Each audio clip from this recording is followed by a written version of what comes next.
আমি শুনেই আমার একটা জিনিসের আমার মনে হয়ে গেছে। হঠাৎ করে আমাদের প্রধানমন্ত্রী বললেন যে একটা ডামি ক্যান্ডিডেট দাঁড়াইতে পারবে। তা আমি বললাম যে আর ডামি দরকার নেই, আমি দাঁড়াই গেছি, আমি নির্বাচন করব।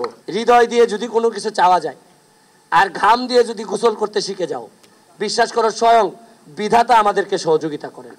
নিউরাজের তরফ থেকে 2 লাখ টাকার একটা ডামি চেক এই মুহূর্তে ব্যারিস্টার সুমন হাতে, super footballer of the tournament barrister Suman, মাননীয় সংসদ সদস্য। নিশ্চয়ই এই পুরস্কারের পরে একটু তার মুখ থেকে শুনতেই চাই কেমন লাগছে ঠিক এই মুহূর্তে। অনেক জায়গায় খেলেছেন, অসংখ্য ম্যাচ খেলেছেন আপনি, তবে এরকম মুহূর্তে আসলে কতটা উপহার পেয়েছেন? আমারে ডামি একটা চেক দেয়া হয়েছে। ডামি শুনেই আমার একটা জিনিসের আমার মনে হয়ে গেছে। আমি যখন গণভবনে গেছিলাম তা আমি জানতাম যে আমি নির্বাচন করব না। হঠাৎ করে আমাদের প্রধানমন্ত্রী বললেন যে একটা ডামি ক্যান্ডিডেট দাঁড়াইতে পারবে।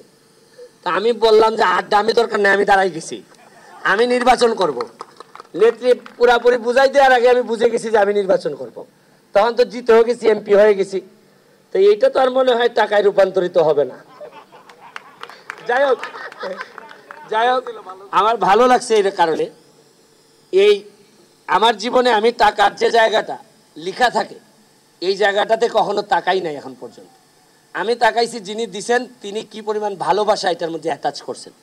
আমার মনে হয়েছে আপনারা অনেক ভালোবেসে আমাকে এটা দিয়েছেন। আর আমার টিম আজকে জিতে গেছে।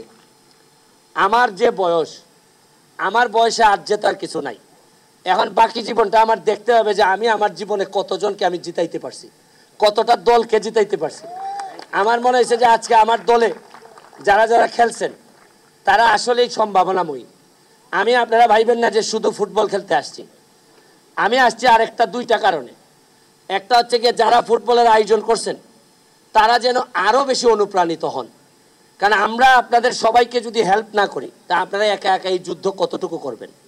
আর আরেকটা কারণে আসছি, আমি ফুটবল খেলতে খেলতে যদি এমপি হয়ে যেতে পারি, আজকে যারা আমার সাথে খেলছেন 9 জন, আমার একটা বিশ্বাস এখানে 2-3 জন অন্তত আমি সংসদে কলিগ হিসাবে পাবো। এদেরকে মানসিক সাপোর্ট দেওয়ার জন্য আমি আসছি। শুনেন, আমিও আগে বিশ্বাস করতাম না, আমি মনে করতাম এমপি হওয়া মনে হয় অনেক কঠিন, খুব হিসাব নিকাশ, খুব কঠিন, আকাশে পাওয়া যায় এরকম। কিন্তু আমি এবার জেতার পর আমার কাছে মনে হয়েছে বিশ্বাস করো হৃদয় দিয়ে যদি কোনো কিছু চাওয়া যায় আর ঘাম দিয়ে যদি গোসল করতে শিখে যাও, বিশ্বাস করো স্বয়ং বিধাতা আমাদেরকে সহযোগিতা করেন। এবং এটা আমি আমার নির্বাচনে টের পেয়েছি।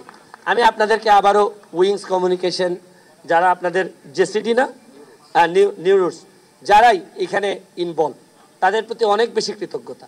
আপনারা শুধু আয়োজন করছেন তা না, আপনারা একটা যুদ্ধে অংশগ্রহণ করলেন। ফুটবলটা আইসিইউতে চলে গেছে। আমি ভাবছিলাম যে আপনারা ক্রিকেট নিয়েই পড়ে থাকবেন। আরে তেলে মাথায় তো তেল সবাই দিতে চায়, কিন্তু এরকম গরিব মানুষের বা আইসিইউতে থাকা ফুটবলটাকে জায়গায় তুলতে চায় কয়জন? আমি ধন্যবাদ জানাই টি স্পোর্টসকে। টি স্পোর্টস ফুটবলটাকে অনেক দূরে নিয়ে যাচ্ছে।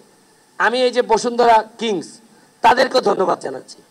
আমার অনেক ব্যাপারে তাদের সাথে মতের মিল না থাকতে পারে, কিন্তু একটা বিষয় কখনো দেখবেন বাংলাদেশের ইতিহাসে হয়তো ফুটবলের কারণে বসুন্ধরা কিংস সবসময় মানুষের হৃদয়ে থাকবে, এটা আমি বিশ্বাস করি। তারপর আপনাদের সবাইকে ধন্যবাদ জানিয়ে আজকের মতো বিদায় নিচ্ছি। অনেক ভালো সন্ধ্যাটা কাটছে, আবার যদি দাওয়াত দেন অবশ্যই আসবো। আপনারা আমার দুর্বল সাইডটা মনে এখনো বুঝেন নাই, আমারে বলবেন যে যেখানে নিতে চান বলবেন যে একটা ফুটবল ম্যাচ আছে, চলো চলো। Thank you.